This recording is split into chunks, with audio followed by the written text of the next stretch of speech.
From your local election headquarters, here's Fred Childers with This Week in Louisiana Politics. Good Sunday morning to you. I'm Fred Childers. Happy holidays. Thank you for joining us for This Week in Louisiana Politics on your local election headquarters. Well, Governor-elect Jeff Landry has announced his latest cabinet appointments. He's chosen his former opponent in the race for governor, Richard Nelson, to be the Secretary of the Department of Revenue. The Secretary of the Louisiana Department of Veterans Affairs will be Colonel Charlton Meganley, and the Commissioner of the Louisiana Department of Alcohol and Tobacco Control is Ernest Leger. They will take office with Landry in January. The federal court case for Louisiana's House and Senate maps has wrapped up this week.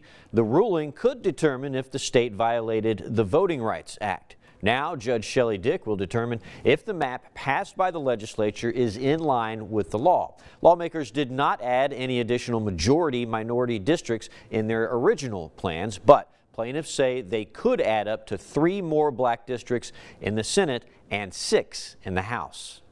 There are known patterns of racially polarized voting that's evident in the regions of the state that we are trying to create new districts in. And then ultimately, we also had historians and political scientists speak to how race and racism have operated in this state to deny black people political representation, and how these new maps could be just one opportunity to truly fulfill the promise of the Voting Rights Act.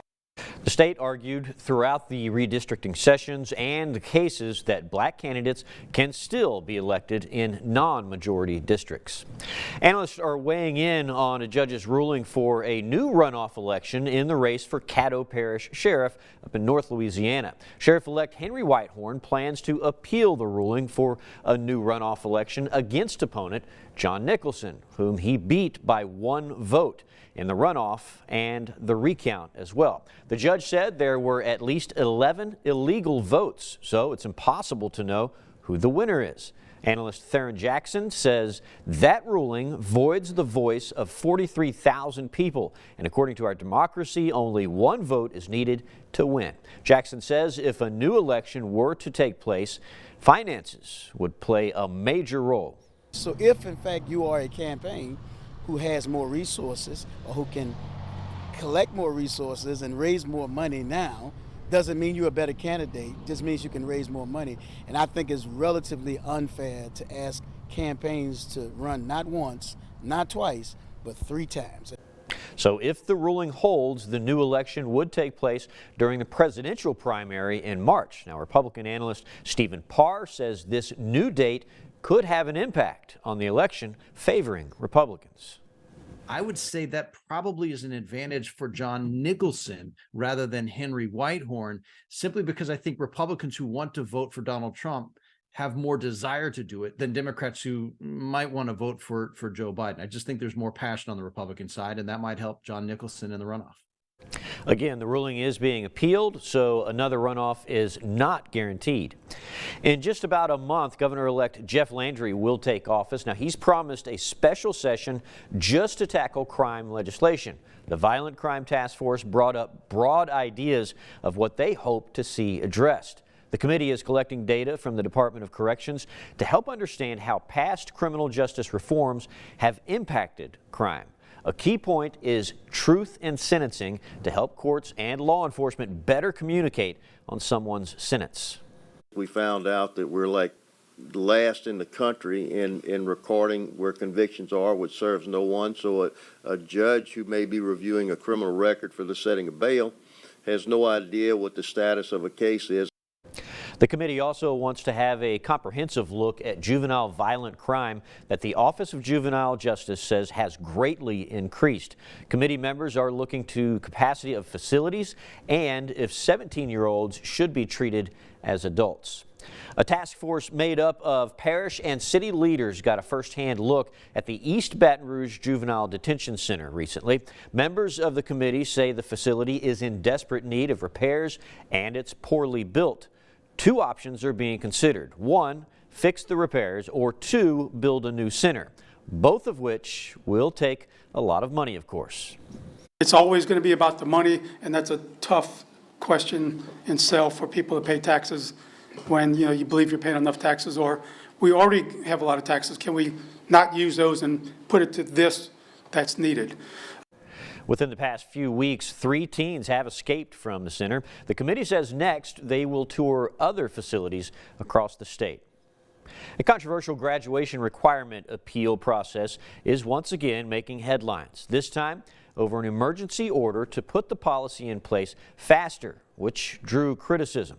Capitol reporter Shannon Hecht brings us the details.